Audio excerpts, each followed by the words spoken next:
നമസ്കാരം എല്ലാ പ്രേക്ഷകർക്കും ഓണാശംസകൾ. ക്വസ്റ്റ്യൻ ഫോറത്തിൻ്റെ പുതിയ എപ്പിസോഡിലേക്ക് എല്ലാ പ്രേക്ഷകർക്കും സ്വാഗതം. ഒട്ടനവധി അതിഥികൾ നമ്മുടെ ഈ പരിപാടിയിൽ ഇതിനോടകം കടന്നു വന്നിട്ടുണ്ട്. എന്നാൽ ഇന്ന് നമുക്കുള്ളത് ഒരു വിശിഷ്ടാതിഥിയാണ്. ഈ കൊറോണ കാലത്ത്, ഓണക്കാലത്ത് വയനാടിൻ്റെ അഭിമാനമായി ഇതിനോടകം സിനിമാ മേഖലയിൽ സിനിമാ രംഗത്തെ ഒട്ടനവധി കീഴടക്കലുകൾ നടത്തിയ ശ്രീ ശരത്ചന്ദ്രൻ വയനാട്. നമുക്കെല്ലാവർക്കും വേണ്ടി അദ്ദേഹത്തെ ഈ പരിപാടിയിലേക്ക് സവിനയം സ്വാഗതം ചെയ്യുന്നു.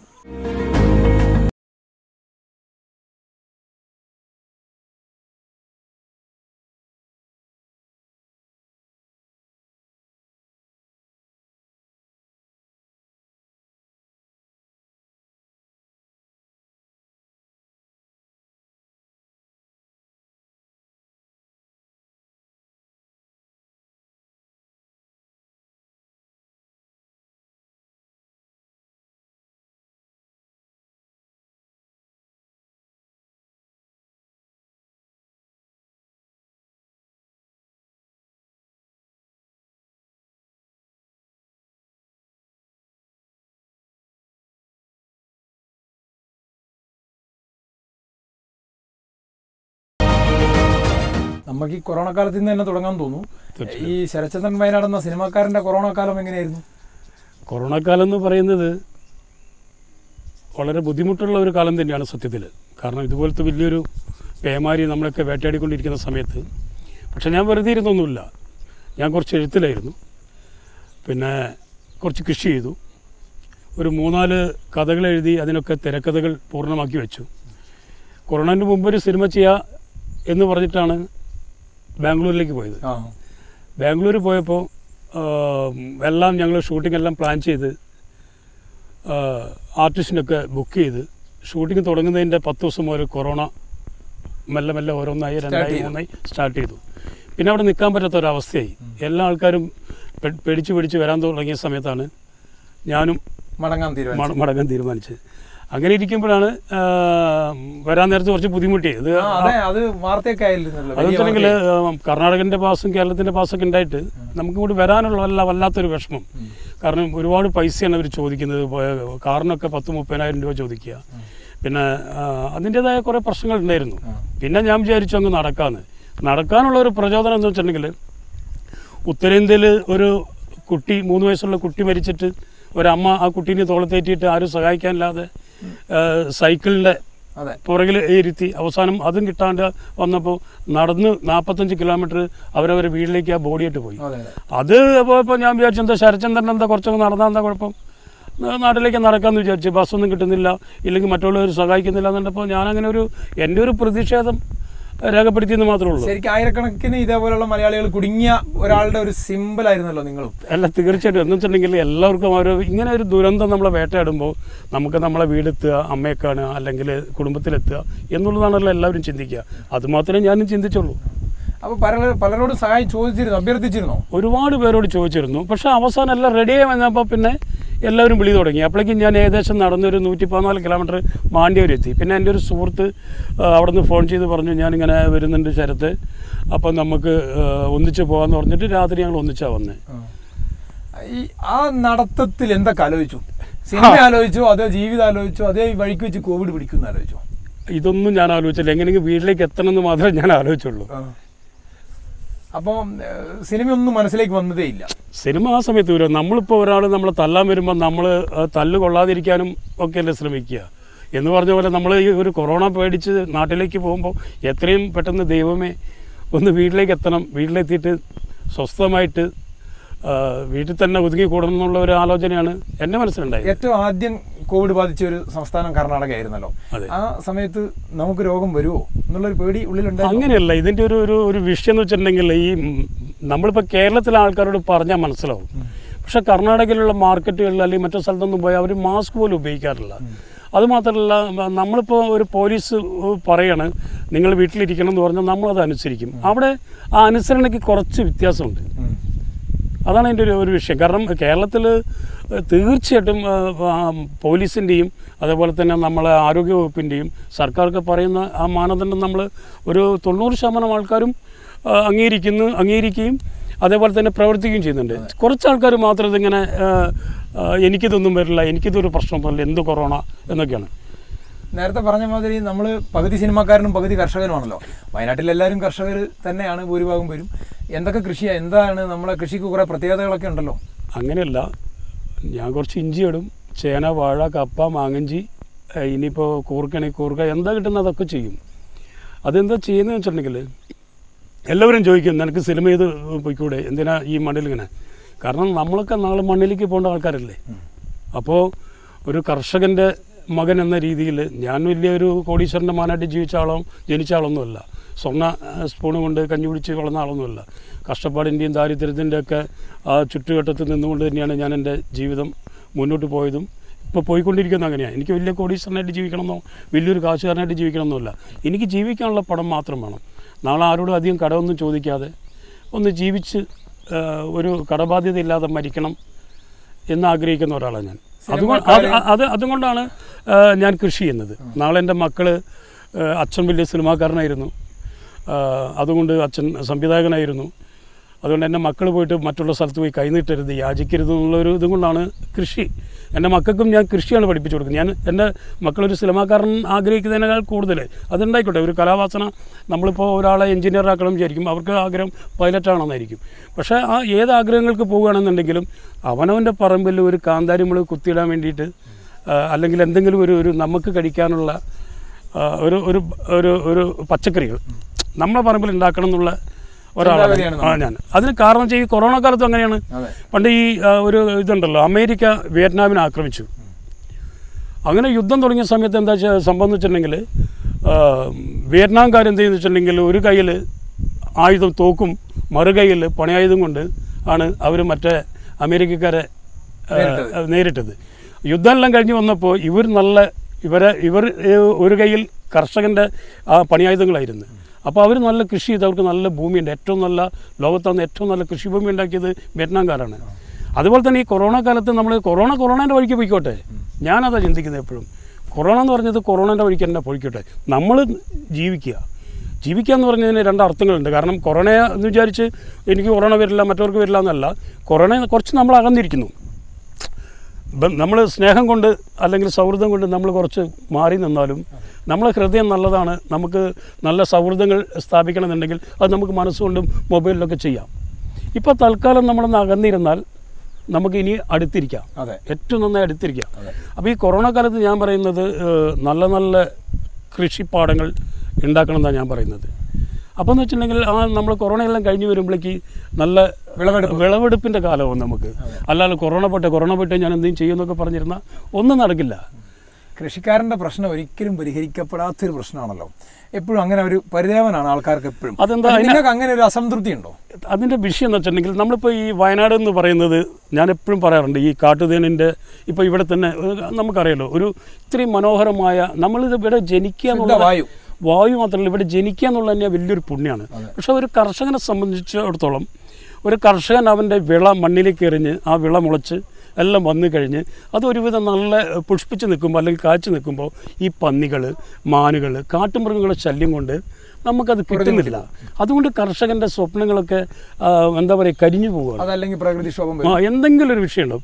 എന്നാലും ഈ കർഷകൻ അവൻ എത്ര പട്ടിണിയാണെങ്കിലും അവൻ വിത്തെറിഞ്ഞുകൊണ്ടേയിരിക്കും. അതാണ് ഞാൻ കാണുന്നത്. നമ്മുടെ കുടുംബത്തിന്റെ ഒരു പശ്ചാത്തലവും ഈ കാർഷികാനുബന്ധമായിരുന്നു. പിന്നെ തീർച്ചയായിട്ടും ഞാൻ എന്തുകൊണ്ട് പിന്നെ സിനിമയിലേക്ക് നമുക്കൊരു വരണം എന്നൊരു ആഗ്രഹം തോന്നി? അത് ഈ കുട്ടിക്കാലത്ത് ഞാൻ പല സ്ഥലത്തും പറഞ്ഞിട്ടുണ്ട്. കുട്ടിക്കാലത്ത് ഏറ്റവും വലിയൊരു ആഗ്രഹം ഒരു സിനിമാ നടനാവണം, പ്രേമനസ്യരാവണം എന്നൊക്കെയാണ് എൻ്റെ ഒരു ആഗ്രഹം. പക്ഷെ അന്ന് ഈ ഒട്ടി വണങ്ങി, ഇപ്പോഴും വലിയ തടിച്ച ആളല്ല, എന്നാലും അന്നൊരു നടനാകണമെന്നായിരുന്നു ആഗ്രഹിച്ച്. പക്ഷേ ഈ വയനാടിൻ്റെ ഈ മൂല കിടക്കുന്ന നമുക്ക് ഈ സിനിമയുടെ വർണ്ണ മേഖലകളിലേക്കൊക്കെ പോയി എത്തിപ്പെടാൻ വലിയ ബുദ്ധിമുട്ടായിരുന്നു. എന്നാലും പരമാവധി എത്തിപ്പിടിക്കാൻ നോക്കിയല്ലോ. അല്ല, നോക്കിയെന്ന് വെച്ചാൽ അത് ഒരു എന്താ പറയുക, അങ്ങോട്ട് ഓരോരുത്തർക്കും ഓരോ അംബിഷൻസ് ഉണ്ടാവുമല്ലോ. എനിക്ക് ആ നടനാകണം തന്നെ, അല്ലെങ്കിൽ സിനിമയിൽ എവിടെയെങ്കിലും എൻ്റെ മുഖം കാണണം അല്ലെങ്കിൽ പേര് കാണണം എന്നൊക്കെ ഞാൻ ആഗ്രഹിച്ചത്. അതിനുവേണ്ടി ഞാൻ ട്രൈ ചെയ്തിട്ട് തന്നെയാണ് എത്തിയത്. അല്ലാണ്ട് ഒരു സുപ്രഭാതത്തിൽ ശരത്ചന്ദ്രൻ വയനാടെന്ന് സ്ക്രീനിൽ എഴുതി കാണിച്ചൊന്നുമല്ല. പരിഹാസങ്ങൾ കൊണ്ടും അതേപോലെ തന്നെ കഷ്ടപ്പാട് കൊണ്ടും ഒക്കെ 14ാമത്തെ വയസ്സിൽ നാട് വിട്ടുപോയി കണ്ട ഹോട്ടലുകളിലൊക്കെ പണിയെടുത്തും എന്താ പറയുക, അടുക്കള പണിയെടുത്തും പ്ലേറ്റ് കഴുകിയും പാത്രം കഴുകിയിട്ടൊക്കെയാണ് ഞാൻ സിനിമയുടെ റൂട്ടിലേക്ക് പോയത്. ആദ്യ സിനിമ അബ്രവാളിയിലേക്ക് എത്തിയപ്പോൾ ഉണ്ടായിരുന്നൊരു അനുഭവം അതിപ്പോൾ എന്ന് വെച്ചിട്ടുണ്ടെങ്കിൽ നമ്മളിപ്പോൾ കല്യാണം കഴിഞ്ഞ് നമുക്കൊരു ഭാര്യയായി, അവൾ ഗർഭിണിയായി. അവൾ പ്രസവിക്കുമ്പോൾ നമ്മൾ പ്രസവ വാർഡിൻ്റെ മുമ്പിൽ കാത്തിരിക്കുമല്ലോ, കുട്ടി ആണാണോ പെണ്ണാണോ, സുഖമായി പ്രസവിക്കട്ടെ എന്ന് വിചാരിക്കുന്ന പോലെ തന്നെയാണ് സിനിമ ചെയ്തപ്പോഴും. ഒരു സിനിമ സെൻസറിങ് ഒക്കെ ചെയ്ത് ഇത് ജനങ്ങളുടെ ഇടയിലേക്ക് തിയേറ്ററിലേക്ക് എത്തുമ്പോൾ ഒരു ആദ്യത്തെ ഷോ ഉണ്ടല്ലോ, അതാണ് ഒരു സംവിധായകനെ സംബന്ധിച്ചിടത്തോളം ആദ്യത്തെ വെള്ളിയാഴ്ചയിലെ ആദ്യ ഷോ കഴിയുമ്പോഴാണ് ഒരു സംവിധായകൻ ഒന്ന് മനസ്സുകൊണ്ട് എന്താ പറയുക ഒരു സമാധാനവും ഒരു തൃപ്തിയൊക്കെ കിട്ടുന്ന ആ സമയത്താണ്. അന്ന് ഈ സിനിമാ കോട്ടയിൽ ഒരു തിക്കും തിരക്കുള്ളൊരു സമയമായിരുന്നു. അല്ല, അന്നുണ്ടായിരുന്നു. അന്നിപ്പോൾ ഞാനിപ്പോൾ അന്നൊരിക്കലാണെങ്കിലും അതങ്ങനെ ഒരു പരാജയ ചിത്രമായിരുന്നില്ല. കാരണം കുറേ അവാർഡുകൾ കിട്ടിയതും അത്യാവശ്യം ശ്രദ്ധിക്കപ്പെട്ട ഒരു സിനിമയാണ്. പിന്നെ വെച്ചാൽ സിനിമ എന്ന് പറയുന്നതൊക്കെ ഇപ്പോൾ കുറേ നല്ല നടന്മാരുകൾ, ഇപ്പം നടന്മാരെ ബേസ് ചെയ്തിട്ടാണ് സിനിമ പോകുന്നത്. ഇപ്പം കഥ ആരും ചോദിക്കുന്നില്ല. മമ്മൂട്ടിയുടെ ഡേറ്റ് ഉണ്ടോ, മോഹൻലാലിൻ്റെ ഡേറ്റ് ഉണ്ടോ, പൃഥ്വിരാജിൻ്റെ ഡേറ്റ് ഉണ്ടോ എന്ന് പറയും. ആദ്യം നല്ലൊരു കഥയുണ്ടോ എന്ന് ചോദിക്കുന്ന കുറച്ച് പ്രൊഡ്യൂസേഴ്സ് മാത്രമേ ഉള്ളൂ. ഞാൻ ഈ ദിവസങ്ങളിൽ നമ്മൾ സംസാരിക്കുമ്പോഴും ചില ആളുകളുമായിട്ട് ചർച്ചയിലായിരുന്നല്ലോ. ഇപ്പം ഞാൻ പറഞ്ഞില്ല, ഇപ്പം ഞാനിപ്പോൾ ഇതുപോലെ തന്നെയാണോ മെന്റാലിറ്റി, അതോ അങ്ങനെ വരുന്നവർ കുറേ പേരുണ്ട്. പക്ഷെ എൻ്റെ അടുത്ത് വരുന്നവരെ അറിയാം. കാരണം ശരത്ചന്ദ്രൻ്റെ കയ്യിൽ എന്തെങ്കിലും ജീവിതഗന്ധിയായ ഒരു കഥയുണ്ടാവും, മണ്ണിനോട് മണമുള്ളതോ അല്ലെങ്കിൽ എന്തെങ്കിലും ഒരു സാധനം ഇതിൽ ഉണ്ടാവും. കാരണം ഇപ്പോൾ സദാനന്ദൻ്റെ സമയമാണെങ്കിലും, മരുഭൂമിയിലെ ആനയാണെങ്കിലും, ഇപ്പോൾ വാസുദി ലക്ഷ്മിൻ്റെ ഒരു കഥയാണെങ്കിലും, ഞാനെടുത്ത നന്മയാണെങ്കിലും, അതിലൊക്കെ ഒരു കഥയുണ്ട്. അപ്പോൾ ഈ നല്ല കഥ ഉണ്ടായിട്ട് സിനിമ ഓടണമെന്നില്ല, ചിലപ്പോൾ മോശം കഥ ഓടുകയും ചെയ്യാം. അപ്പം എൻ്റെ ഒരു കാഴ്ചപ്പാടെന്ന് വെച്ചിട്ടുണ്ടെങ്കിൽ ജീവിതത്തിൽ നിന്ന് നടത്തിയെടുക്കുന്ന, ജീവിതത്തിൽ നിന്ന് നാം കാണുന്ന ചുറ്റുപാടിൽ നിന്നൊരു നല്ല കഥ എഴുതി. അത് ഞാൻ കുറച്ച് കാര്യങ്ങൾ ഞാൻ മറന്നുപോയി. എന്നാലും ഈ സദാനന്ദൻ്റെ സമയത്തിലെ നായകൻ്റെ ഇത് നിങ്ങളുടെ ജീവിതമായിട്ട് എന്തോ ബന്ധപ്പെട്ട? എൻ്റെ ജീവിതമല്ല, എൻ്റെ വീടിൻ്റെ മുമ്പിൽ ഏകദേശം അടുത്തായിട്ട് ഒരു ആളുടെ പേരൊന്നും പറയുന്നില്ല. അദ്ദേഹം ഒരു ബാങ്കിലെ ജീവനക്കാരൻ. അയാൾ രാഹുവും കേതും കഴിഞ്ഞിട്ട് പൈസ ബാങ്കിൽ കൊടുക്കുള്ളൂ. അപ്പോൾ അവിടെ പ്രശ്നം അതൊന്നും ഉണ്ടാകുന്നത്. കാരണം രാവിലെ അദ്ദേഹം പോകുമ്പോൾ അദ്ദേഹത്തിൻ്റെ ഭാര്യ നിറകുടമായിട്ട് നിൽക്കണം, അയാൾ പോകുന്നതാണ്. എന്നിട്ട് പോയി കഴിഞ്ഞാൽ മാത്രമേ വൈഫ് ഉള്ളിലേക്ക് പോവുള്ളൂ. അപ്പോൾ അങ്ങനെ എല്ലാ കാര്യത്തിലും രാഹുവും കേതും ഒക്കെ കാക്ക അരഞ്ഞ പോവില്ല. അങ്ങനെയുള്ള ഒരാളെ ബേസ് ചെയ്തിട്ടാണ് സദാനന്ദൻ്റെ സമയമുണ്ട്. ഇതിപ്പോൾ ചന്ദ്രേട്ടൻ്റെ പെണ്ണെന്നാണ് ഇപ്പം ഞാൻ എഴുതിയ പുതിയ സ്റ്റോറിയുടെ കഥ. അത് ഇവിടുത്തെ ഒരാളാണോ? അത് ചിലപ്പോൾ ഞാനാവാം, ചിലപ്പോൾ നിങ്ങളാവാം. പക്ഷെ ഞാൻ എന്നെ കണ്ടുകൊണ്ടാണ് എഴുതുന്നത്. കാരണം അത് പൂർണ്ണമാക്കി കഴിഞ്ഞു. ഇനിയിപ്പോൾ ഈ കൊറോണ ഒന്ന് മാറിക്കഴിഞ്ഞാൽ തീർച്ചയായിട്ടും ഷൂട്ട് ചെയ്യും. അപ്പോൾ ഇതൊക്കെ പലതും ഹിറ്റായി, പലതും ചിലത് പരാജയപ്പെട്ടു പോയി. എങ്കിലും നമ്മൾ ഹൃദയത്തിൽ ഇടം പിടിച്ച സിനിമ അന്നൊരിക്കലാണോ, അത് വേറെ അന്നൊരിക്കലിനെ കുറിച്ചാണ് നിങ്ങൾ കൂടുതൽ സംസാരിക്കുന്നത് കേട്ടിട്ടുള്ളത്? ഇല്ല, അങ്ങനെയല്ല. ഇപ്പം നമ്മളിപ്പോൾ സദാനന്ദൻ്റെ സമയം ഒരു വേറെ സ്റ്റോറിയാണ്. അത് ഒരു മനുഷ്യൻ്റെ വിശ്വാസങ്ങൾ അമിത വിശ്വാസമാകുമ്പോഴുണ്ടാകുന്ന ചില പ്രശ്നങ്ങളാണ്. അന്നൊരിക്കൽ എന്ന് പറയുന്ന ഒരു സിനിമ എന്ന് പറഞ്ഞിട്ടുണ്ടെങ്കിൽ അച്ഛൻ ഉറങ്ങുന്ന മണ്ണ്. കാരണം അച്ഛൻ പണ്ട് കർണാടകയിൽ പോയിട്ട് അവിടുത്തെ പാണ്ഡികളെ കർണാടകക്കാരെ മണ്ണിൽ പണിയെടുത്തു. അവിടെ അവസാനം അയാളുകൾ മരണപ്പെട്ടപ്പോൾ ആ അച്ഛൻ ഉറങ്ങുന്ന മണ്ണ് നഷ്ടപ്പെടാതിരിക്കാൻ വേണ്ടിയിട്ട് ആ ഒരു പെൺകുട്ടി അരയിലൊരു കത്തിയും തുരുക്കി കാട്ടിൽ പോയി വിറകൊക്കെ ശേഖരിച്ച് ജീവിക്കുന്ന ഒരു പെൺകുട്ടിയുടെ സ്റ്റോറി അത്. അങ്ങനെ സ്റ്റോറി അപ്പോൾ നന്മയാണെങ്കിൽ ഇപ്പോൾ ഫയർ സർവീസും പോലീസുകാരും പരാജയപ്പെടുന്ന സ്ഥലങ്ങളിൽ ഇറങ്ങി ബോഡി എടുക്കുന്ന ഒരു സ്റ്റോറിയാണ്. അതാണ് മണി ചെയ്ത മുത്തുച്ചെട്ടിയാർ. അപ്പോൾ അങ്ങനെ കണ്ട കാഴ്ചകളിൽ നിന്നാണ് ഞാൻ കഥകൾ മെനഞ്ഞു വെക്കാറ്. ഇടയ്ക്ക് ഒരു ജീവിതഗന്ധിയായ ഒരു ഹ്രസ്വ ചിത്രം കൂടി ചെയ്തായിരുന്നല്ലോ ഈ അടുത്ത്, ഡോണ്ട് എന്ന് പറഞ്ഞൊരു ഷോർട്ട് ഫിലിം ചെയ്തു. അത് മറ്റേ ഈ അട്ടപ്പാടിയിൽ അടിച്ചു വന്ന മധുവിനെ ബേസ് ചെയ്തിട്ടുള്ളതാണ്. പിന്നെ ഒന്ന് അൺവാണ്ടഡ് എന്ന് പറഞ്ഞു ചെയ്തു. അത് ഈ അച്ഛനമ്മമാരെ മക്കൾ കൊണ്ട് പടീൻ്റെ പുറത്ത് ഇരുത്തി ഒരു മകൻ പറയും ഒരു മാസം അച്ഛൻ നോക്കട്ടെ, ഒരു മാസം കഴിയുമ്പോൾ അവൻ അതേ ഡേറ്റിൽ കൊണ്ട് പടിപ്പുറത്ത് വയ്ക്കും, അയാൾ വെയിലും മഴയും കൊണ്ടിരിക്കും. ഇന്നത്തെ കാലത്ത് അച്ഛനോടും അമ്മമാരോടൊന്നും മക്കൾക്ക് ഒരു എന്താ പറയുക ഒരു വാത്സല്യ സ്നേഹമോ കടപ്പാടോ ബന്ധങ്ങളൊന്നുമില്ലല്ലോ. അപ്പോൾ അങ്ങനെയുള്ള ഒന്നിലേക്കൊരു വിരൽ ചൂണ്ടുന്നൊരു ചിത്രമാണ് അൺവാണ്ടഡ്. കുറേ അവാർഡുകളൊക്കെ അതിന് കിട്ടിയിരുന്നു. പ്രാവശ്യം 7-8 അവാർഡോളം അതിന് കിട്ടിയിരുന്നു. സിനിമാക്കാരെ സംബന്ധിച്ചിടത്തോളം, കലാകാരന്മാരെ സംബന്ധിച്ചിടത്തോളം ഒക്കെ ഒരു നല്ല കാലമായിരുന്നല്ലോ ഓണക്കാലങ്ങൾ. പക്ഷേ ഈ ഓണക്കാലം അങ്ങനെയാണെന്ന് കരുതുന്നില്ല. നിങ്ങളെ സംബന്ധിച്ച് എങ്ങനെയാണ്? ഓണം നമ്മളെ കേരളത്തിൻ്റെ മാത്രമല്ല ഒരു ദേശീയോത്സവം തന്നെയാണല്ലോ ഓണം. ഓണം എന്നൊക്കെ പറയുമ്പോൾ നമ്മൾ പണ്ട് പൂ പറിക്കാൻ പോയതും മറ്റേ പുന്നല് കൊണ്ടുവന്ന് കുത്തി ചോറുണ്ടാക്കുന്നതും എല്ലാവരും അടുത്ത വീട്ടിലെ ആൾക്കാരെല്ലാം വന്ന് വട്ടത്തിൽ വന്ന് നമ്മൾ ഭക്ഷണം കഴിക്കുന്നതും ഓണക്കാലം അങ്ങനെയാണല്ലോ, പുത്തനുടുപ്പൊക്കെ. പക്ഷേ ഈ കൊറോണ ഉള്ളത് കൊണ്ട് ഓണം നമ്മളെ മനസ്സിലുണ്ടെങ്കിലും നമുക്കത് വലിയൊരു ആഘോഷമാക്കാൻ പറ്റുന്നില്ല. ആ ഒരു വിഷമം മാത്രമേ ഉള്ളൂ. നമ്മളൊരു തീർത്തും നമ്മുടെ സ്വന്തം നാട്ടിൽ നിന്നാണ് സംസാരിക്കുന്നത്. ഈ നാട്ടുകാർ ചില സമയത്ത് സ്വന്തം നാട്ടിൽ പ്രവാചകൻ അവഗണിക്കപ്പെടുന്നു എന്ന് പറയുന്നത് പോലെ സിനിമക്കാർക്കും ചില അവഗണനയൊക്കെ ആദ്യഘട്ടങ്ങളിൽ പലരും വയനാടിൻ്റെ ആളാണെന്ന് പറയാൻ പോലും മടിക്കുന്ന സമയത്ത് നിങ്ങളെപ്പോഴും ശരത്ചന്ദ്രൻ വയനാടിൻ്റെ വാല് ചേർത്ത്. അല്ല, എല്ലാവരും കഴിഞ്ഞ ദിവസം ഒരാൾ ചോദിച്ചു എന്താണ് ഇങ്ങനെ ഒരു ശരത്ചന്ദ്രൻ വയനാട് എന്ന് പറഞ്ഞു.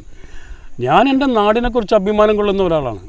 കാരണം എൻ്റെ നാടിൻ്റെ പേര് ഞാൻ എവിടെയെങ്കിലും അറിയപ്പെടുകയാണെങ്കിൽ എൻ്റെ നാടിനെക്കുറിച്ച് അറിയണം, എൻ്റെ നാട്ടുകാരെക്കുറിച്ച് അറിയണം. നിഷ്കളങ്കരായ ഒരുപാട് ആൾക്കാർ ജീവിക്കുന്ന ഈ പുണ്യമായ ഈ ഏറ്റവും നല്ല എന്താ പറയുക കർഷകൻ്റെ കണ്ണീരും സ്വപ്നവും പ്രതീക്ഷയൊക്കെ ചാലിച്ച് വികസിച്ച ഈ പുണ്യഭൂമിയിൽ ഇനിയൊരു ജന്മം ഉണ്ടെങ്കിലും ഞാൻ ഓപ്പണായിട്ട് പറയാം, എനിക്കൊരു വയനാട്ടുകാരനായിട്ട് തന്നെ ജനിക്കണം. ശരത്ചന്ദ്രനായാലും കുഴപ്പമില്ല, ആരായാലും കുഴപ്പമില്ല. എൻ്റെ സ്വഭാവത്തിൽ ചെറിയ മാറ്റങ്ങൾ മാത്രം ഒന്ന് വരുത്തണമെന്ന് മാത്രമേ ഉള്ളൂ. എനിക്കൊരു വയനാട്ടുകാരനായിട്ട് ഇനി ഒരു ജന്മം തരികയാണെങ്കിൽ, ജന്മമുണ്ടെന്ന് ഞാൻ വിശ്വസിക്കുന്നില്ല, ജന്മം ഉണ്ടെങ്കിൽ തീർച്ചയായിട്ടും അത് ഒരു വയനാട്ടുകാരനായിട്ട് ജനിക്കണം, ഈ പുണ്യഭൂമിയിൽ ജനിക്കണം, ഈ പുണ്യഭൂമിയിൽ തന്നെ കിടന്ന് മരിക്കണം എന്നാണ് ഞാൻ ആഗ്രഹിക്കുന്നത്. ട്രഡീഷണലായിട്ടുള്ള സിനിമാ സംവിധാനങ്ങളോട് ചില അസഹിഷ്ണുതയൊക്കെ പുലർത്താറുണ്ടല്ലോ. അല്ല, അത് എല്ലാ സ്ഥലത്തും ഉണ്ടല്ലോ, ഇവിടെ മാത്രമൊന്നുമല്ലോ. കാരണം നിങ്ങൾ പ്രത്യേകിച്ചും അങ്ങനെയൊന്നുമില്ല, അത് വെറുതെ പറയുന്ന അങ്ങനെയൊന്നുമില്ല. സഹിഷ്ണുത തന്നെയാണ് നമുക്ക്. അങ്ങനെയൊന്നുമില്ല, കാരണം നമ്മളൊരു കലാസൃഷ്ടിയാകുമ്പോൾ ഒക്കെ ഉണ്ടാവുമല്ലോ. ഈ സിനിമ ആസ്വാദനം പഴയ രീതിയിൽ നിന്ന് മാറി നിങ്ങൾ പറഞ്ഞതുപോലെ തന്നെ കഥേനെ നോക്കാതെ നടനെ നായികേനെ നോക്കി അല്ലെങ്കിൽ ഒരു ന്യൂജൻ എന്നുള്ളൊരു കാഴ്ചപ്പാട്. അങ്ങനെ ഈ സിനിമയെ പറ്റി പറയുമ്പോൾ ന്യൂജൻ സിനിമ അല്ലെങ്കിൽ മറ്റേ ഓൾഡ് സിനിമ എന്നൊന്നുമില്ല. സിനിമ എന്നത് ഒരു ദൃശ്യ മീഡിയ മാധ്യമമാണല്ലോ. അപ്പോൾ നല്ല കഥകൾ പറയുന്നു, വെറൈറ്റി ആയിട്ട് പറയുന്നതിലാണ് പുതുമ.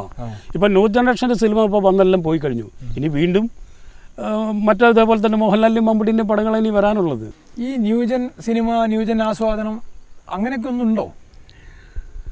അത് ഞാൻ ചോദിക്കട്ടെ, നമ്മളിപ്പോൾ എല്ലാ കാലത്തും ഭരതനും അല്ലെങ്കിൽ പത്മരാജനും ഹരിഹരനും ജോഷിക്കും ഐ വി ശശിക്കും അതിനുശേഷം കൂടെ മറ്റേ എല്ലാ ആൾക്കാരും സിനിമ ചെയ്തു വന്ന ആൾക്കാരാണ്. മറ്റുള്ള തലമുറകൾ ഉണ്ടാവണ്ടേ? ഒരാൾ തന്നെ ആധിപത്യം സ്ഥാപിച്ചുകൊണ്ട് എല്ലാ കാലവും ഒരാൾ തന്നെ സിനിമ ചെയ്യണമെന്ന് നിർബന്ധമൊന്നുമില്ല. ന്യൂ ജനറേഷൻ കടന്നു വരണം. നല്ല മിടുക്കന്മാരായ തൻ്റെടികളായ സാമർത്ഥ്യമുള്ള അർപ്പണബോധമുള്ള ചെറുപ്പക്കാരാണ് സിനിമയിലേക്ക് ഇപ്പോൾ വരുന്നത്, ന്യൂ ജനറേഷൻ. അപ്പോൾ അവർക്ക് ആ വേദികൾ നന്നായിട്ട് നമ്മൾ കൊടുക്കണം. അതാണ് സിനിമ ചെയ്യേണ്ടത് ഇപ്പോൾ.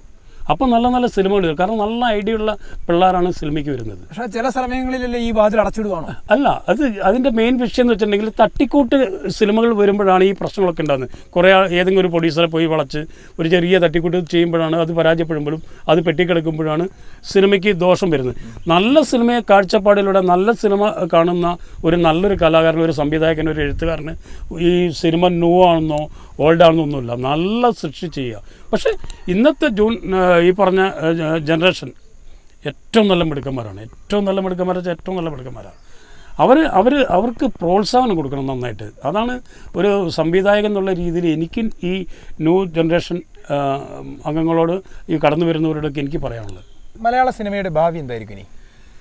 മലയാള സിനിമയ്ക്ക് ഭാവി എന്ന് പറയുന്നത് ഇനിയൊന്നും തെളിയാൻ സാധ്യതയുണ്ട്. ഇന്നിപ്പോൾ പത്രത്തിൽ കണ്ടു 25 സിനിമകളോട് റിലീസിന് വേണ്ടി രജിസ്റ്റർ ചെയ്ത് കഴിഞ്ഞു. സിനിമ എന്നത് എപ്പോഴും ഏറ്റവും വലിയ കലാരൂപമാണ് സിനിമ. നമ്മളിപ്പോൾ വേറെ എന്തിനേക്കാൾ കൂടുതലും ഒരു സിനിമ എന്ന് പറയുന്നത് ഏറ്റവും വലിയ ലോകത്തുള്ള ഒരു കലാരൂപമാണ്. അത് നന്നായിട്ട് പറയാൻ കഴിഞ്ഞാൽ അതുമാതിരി അത്രയുള്ള ഒരു പിന്നെ വേറെ ഒരു കലാരൂപമില്ല വേറെ. പക്ഷേ തീർച്ചയായിട്ടും എനിക്ക് തോന്നുന്നു ഈ കൊറോണ കാലം കഴിയുമ്പോൾ എല്ലാത്തിനും ഒരു കഷ്ടകാലം ഉണ്ടാകുമല്ലോ. അപ്പോൾ ഈ കൊറോണ കാലമൊക്കെ ഒന്ന് മാറുമ്പോൾ നല്ല സിനിമകളും നല്ല അതെ, ഇതിനിടയ്ക്ക് തന്നെ സിനിമയ്ക്കൊരു അപജയം ഉണ്ടായ ഒരു സമയം ഉണ്ടായി, പിന്നെ അത് എഴുന്നേറ്റ് വന്നു. നല്ല ഒരു കാലം ഞാൻ പറയട്ടെ, മനുഷ്യർ അവൻ്റെ ഒരു വിനോദം എന്ന് പറയുന്നത് സിനിമയാണ്. അപ്പോൾ നല്ല സിനിമകൾ വന്നാൽ വീണ്ടും തിയേറ്ററിൽ ഇനി ആൾക്കാർ വരും. പക്ഷേ എന്താ വെച്ചിട്ടുണ്ടെങ്കിൽ ഇപ്പം നമ്മൾ ഒരു ഭയത്തിൽ നിൽക്കുകയാണ്. ഓരോ ദിവസം ആൾക്കാർ ഇങ്ങനെ മരിച്ചുകൊണ്ടിരിക്കുകയും രോഗം. ഇപ്പോഴും നമുക്ക് തമാശയാണ്, എല്ലാവർക്കും തമാശ. ഈ തമാശ നമ്മളങ്ങ് വിട്ടുകളയണം. നമ്മളിപ്പോൾ എല്ലാവരും പത്രം എടുത്ത് പോകുമ്പോൾ കാണാം, അല്ലെങ്കിൽ ടി വി നോക്കുമ്പോൾ കാണാം 1000, 2000, 3000. ഇതിനൊന്നും ഒരു ശ്രദ്ധ കൊടുക്കാണ്ടാണ് എല്ലാവരും മാസ്ക് പോലും ധരിക്കാതെയാണ് പല ആൾക്കാരും പോകുന്നത്. അപ്പോൾ എന്ന് വെച്ചിട്ടുണ്ടെങ്കിൽ അതിനൊക്കെ ഒരു നിയന്ത്രണം ശരിക്കും വേണം തന്നെ ഞാൻ പറയുന്നത്. നമ്മളിപ്പോൾ ഈ സ്ക്രീനിൽ കാണുന്ന നടൻ, നായകൻ അവരെക്കാൾ ഉപരി അതിൻ്റെ പിന്നിൽ കുറേ അധ്വാനിക്കുന്ന കുറേ ആളുകളുണ്ട്. തീർച്ചയായിട്ടും അവരുടെയൊക്കെ ഒരു ഉപജീവന മാർഗം കൂടി മുട്ടി ഈ സിനിമ മുടങ്ങിയതോട് തീർച്ചയായിട്ടും അവരൊക്കെ ഇപ്പം എങ്ങനെയായിരിക്കും? അതിനെക്കുറിച്ച് എന്തെങ്കിലും ആലോചിച്ചിട്ടുണ്ടോ? അല്ല, ഞാൻ പറയുന്നത് ഇപ്പം നടന്മാർക്ക് വലിയ കുഴപ്പമൊന്നുമില്ല. ഇപ്പം മമ്മൂട്ടിക്ക് കുഴപ്പമില്ല, മോഹൻലാലിന് കുഴപ്പമില്ല, പൃഥ്വിരാജിന് കുഴപ്പമില്ല. അതല്ല, എല്ലാവർക്കും വരുമാനം ഇല്ലെങ്കിൽ തന്നെ അവർ കോടികൾ സമ്പാദിച്ച ആൾക്കാരാണ്. ഈ ലേറ്റ് ബോയ്സ് എന്ന് പറയുന്നത് വൈകുന്നേരം അവന് കിട്ടുന്നത് ഒരു ബാറ്റാന്ന് വെച്ചിട്ടുണ്ടെങ്കിൽ ഒരു ശമ്പളം. അതായത് ഇപ്പോൾ ചിലപ്പോൾ 1000 രൂപയായിരിക്കും, ചിലപ്പോൾ 800 രൂപയായിരിക്കും, ചിലപ്പോൾ 1200 രൂപ, അങ്ങനെ ഒരു ആയിരിക്കും. ചിലപ്പോൾ ചിലപ്പോൾ കൂടുതലായിരിക്കും. ഈവൻ അതുകൊണ്ടാണ് അവൻ്റെ വരുമാനം വാടക കൊടുക്കുന്നത്, കുട്ടികളെ പഠിപ്പിക്കുന്നതൊക്കെ അങ്ങനെയാണ്. ഈ സെറ്റ് അടിക്കുന്നവർ, ആർട്ടിൽ പണിയെടുക്കുന്നവർ, അതുപോലെ തന്നെ ടച്ചപ്പ്, മേക്കപ്പ്, അങ്ങനെയുള്ള ഒരുപാട് പേരുണ്ട്. കോസ്റ്റ്യൂംസുകൾ, ഭക്ഷണം എടുത്ത് കൊടുക്കുന്ന പ്രൊഡക്ഷൻ ബോയ്സ്. അപ്പോൾ ഈ കോടികൾ വെച്ച് പടം ചെയ്യാൻ ഇത്ര വ്യഗ്രത കാണിക്കേണ്ട ആവശ്യമൊന്നും ഇപ്പോൾ ഇല്ല സത്യത്തിൽ. ഇതൊക്കെ ഒന്ന് മാറി തണുക്കുമ്പോൾ നല്ല പടങ്ങൾ ചെയ്യുക. അപ്പോൾ അത്രയും കോടികളും കാര്യങ്ങളും ഉള്ളവർ പ്രൊഡ്യൂസർമാർ പടം ചെയ്യാൻ വേണ്ടി ഭയങ്കരമായ പിന്നെ ആ ഒരു എടുത്തുചാട്ടം ഉണ്ടല്ലോ. ആ എടുത്തുചാട്ടത്തിന് പകരം ഈ പാവപ്പെട്ടവർക്കൊക്കെ കുറച്ച് പൈസ തൽക്കാലം കൊടുത്ത് അവരെ സഹായിക്കുന്നതായിരിക്കും. സഹായം ആരെങ്കിലുമൊക്കെ ചെയ്യുന്നുണ്ട്, ഇഷ്ടം പോലെ ചെയ്യുന്നു. പക്ഷെ എത്ര ചെയ്താലും എത്ര കൊടുത്താലും മതിയാകില്ലല്ലോ. സഹായങ്ങൾ എന്തെങ്കിലും ഈ മേഖലയിലുള്ളവർക്ക് കിട്ടിയോ? ഞാനിതുവരെ സിനിമേൻ്റെ ഒരു സഹായം ആരോടും വാങ്ങിച്ചിട്ടുമില്ല, തന്നിട്ടില്ല. തീർച്ചയായിട്ടും ഇവർക്കൊക്കെ കൊടുത്തിട്ടുണ്ടല്ലോ. ഇപ്പോൾ ഫെബ്ക, മാക്ട, അല്ലെങ്കിൽ ഇപ്പോൾ മമ്മൂട്ടി, മോഹൻലാൽ, മറ്റുള്ളവരൊക്കെ കൊടുക്കുന്നുണ്ട്. പക്ഷെ അവർക്കൊക്കെ ഒരു പരിധിയില്ലേ. നമ്മളിപ്പോൾ ഏത് സംഘടനയായിട്ട് ചേർന്നാണ് പ്രവർത്തിക്കുന്നത്? നമുക്കങ്ങനെ പ്രത്യേകിച്ച് സംഘടനയൊന്നുമില്ല. എന്നെ സംബന്ധിച്ചിടത്തോളം ഞാൻ സംഘടനയിൽ എന്താ അകമഴിഞ്ഞ് അങ്ങോട്ട് ഇറങ്ങി പ്രവർത്തിക്കുന്ന ഒരാളോ അല്ലെങ്കിൽ സംഘടനയെ കുറ്റം പറഞ്ഞ് ജീവിക്കുന്ന അതൊന്നുമല്ല. ഞാനിങ്ങനെ എൻ്റേതായ ഒരു ഒറ്റയാനെ പോലെ, സിനിമയിൽ ഒരു ഒറ്റയാനെ പോലെ സഞ്ചരിക്കുന്ന ഒരാളാണ്. നമ്മൾ സിനിമയിൽ ഒരു നടനെ ചുറ്റിപ്പറ്റി അല്ലെങ്കിൽ ഒരു നടിയെ ചുറ്റിപ്പറ്റി കുറച്ച് വിവാദങ്ങളൊക്കെ അടുത്ത കാലത്തൊക്കെ ഉണ്ടായിട്ട് സിനിമ ഫീൽഡിനെ തന്നെ മൊത്തത്തിലും ആളുകൾക്കിടയിൽ ഒരു തെറ്റിദ്ധാരണയ്ക്ക് കാരണമായല്ലോ. അതിനെക്കുറിച്ച് എന്തെങ്കിലും പ്രതികരിക്കുന്നുണ്ടോ? അല്ല, അതെന്ന് വെച്ചിട്ടുണ്ടെങ്കിൽ എല്ലാ സ്ഥലത്തും ഈ പ്രശ്നമുണ്ട്. സിനിമയിൽ മാത്രമൊന്നുമല്ല, പീഡനങ്ങൾ എല്ലാ സ്ഥലത്തും ഇല്ലേ. സിനിമയിലാകുമ്പോൾ അത് പെട്ടെന്ന് എല്ലാവരും അറിയും. സിനിമ എന്ന് പറഞ്ഞൊരു മീഡിയ, ഇപ്പോൾ എനിക്കെന്ത് സംഭവിക്കുന്നു, അല്ലെങ്കിൽ മമ്മൂട്ടിക്ക് എന്ത് സംഭവിക്കുന്നു, അല്ലെങ്കിൽ മറ്റേ മമ്മൂട്ടി എന്ത് ചെയ്തു, അല്ലെങ്കിൽ മറ്റൊരു പെൺകുട്ടി എന്ത് ചെയ്തു, അല്ലെങ്കിൽ വേറെന്താ ഒരു സിനിമാക്കാരെ വാർത്തകൾ അറിയാൻ എപ്പോഴും ഒരു ചൂടുണ്ട്. അതങ്ങനത്തെ ഒരു ഗ്ലാമർ ലോകമാണ്. അപ്പോൾ അവരെ ഗോസിപ്പുകളും ഇതൊക്കെ കേൾക്കാനും അറിയാനൊക്കെ ആയിട്ട് ഭയങ്കര താല്പര്യമുണ്ട്. അതുകൊണ്ടാണ് അതങ്ങനെ പോയത്. അതിലൊന്നും ഇങ്ങനെ മുത്തങ്ങ എന്ന ഈ പരിസരത്തെ ഒരു പച്ചയായ ഗ്രാമത്തിൽ നിന്ന് പോയി ഈ മാസ്മരിക ലോകത്തിൽ പെട്ട് നമുക്കും ചില വഴുതലുകളൊക്കെ സംഭവിച്ചിട്ടുണ്ടായിരുന്നോ? തീർച്ചയായിട്ടും. ഞാൻ സിനിമയിൽ പോയപ്പോൾ ഞാൻ ഒരുപാട് വഴുതലുകൾ മാത്രമല്ല, ഒരുപാട് പീഡനങ്ങൾക്ക് ഇരയായ ഒരാളാണ്. കാരണം ഒരു വയനാട്ടുകാരെന്നുള്ള രീതിയിൽ തന്നെ. പക്ഷേ എൻ്റെ മനസ്സിൽ ഞാനെപ്പോഴും, നിങ്ങൾക്കൊക്കെ അറിയാം, ഒരുപാട് പേരെ വയനാട്ടിൽ നിന്ന് ഞാൻ സഹായിച്ചിട്ടുണ്ട്, ഒരുപാട് പേരെ. പക്ഷെ ഞാനൊന്ന് സുഖമില്ലാതെ കിടന്നിട്ട് എന്നെ കാണാൻ വന്നവരൊക്കെ വളരെ ചുരുക്കം. പക്ഷെ അതൊന്നും നമ്മൾ പ്രതീക്ഷിക്കേണ്ട. ഞാൻ മെഡിക്കൽ കോളേജിൽ ICUയിൽ 45 ദിവസം കിടന്ന ആളാണ്. അവിടെ വന്നിരിക്കുന്ന എത്ര പേരാന്ന് എനിക്കറിയാം.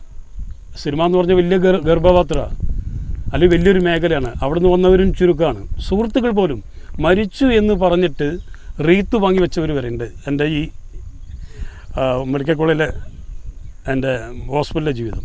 അപ്പോൾ അതൊന്നും നോക്കണ്ട. കാരണം നമ്മളെല്ലാവരും സഹായിക്കുക. ഞാൻ ഒരുപാട് പേരെ സഹായിച്ചിട്ടുണ്ട്. വയനാട്ടിൽ നടന്മാരായിട്ടും ടെക്നീഷ്യനായിട്ടും മേക്കപ്പ് മാനായിട്ടും ക്യാമറമാനായിട്ടും ഒക്കെ സഹായിച്ചിട്ടുണ്ട്. എന്നാൽ എനിക്ക് അവരിൽ നിന്നൊക്കെ കിട്ടിയിരിക്കുന്നത് നല്ല ചവിട്ടുകൾ മാത്രമാണ്. പക്ഷെ അത് നമ്മൾ പ്രതീക്ഷിക്കും. നമ്മൾ പണ്ട് എല്ലാ മേഖലയിലുണ്ട്. പക്ഷേ ഈ സിനിമയ്ക്ക് പ്രത്യേകതയാണ്. സിനിമയിൽ നമ്മൾ ഒരാൾക്കൊരു അന്നം കൊടുത്താൽ ആ അന്നം അവൻ മുട്ടിക്കും. ഇനി സിനിമയിൽ നമ്മൾ ഒരാൾക്ക് കുറച്ച് പൈസ കൊടുത്താൽ തീർച്ചയായിട്ടും നമ്മളൊരു ശത്രുവിനെ വാങ്ങുന്ന മാതിരിയാണ്. അത് തിലകൻ പറഞ്ഞാണ്, ഞാൻ പറഞ്ഞല്ല, തിലകട്ടൻ പറഞ്ഞാണ്. തീർച്ചയായിട്ടും നമ്മൾ ഒരാൾക്ക് ഒരു കടം കൊടുത്താൽ പിന്നെ നമ്മളത് ചോദിച്ചാൽ പിന്നെ നമ്മൾ ഭയങ്കര ശത്രുവായി.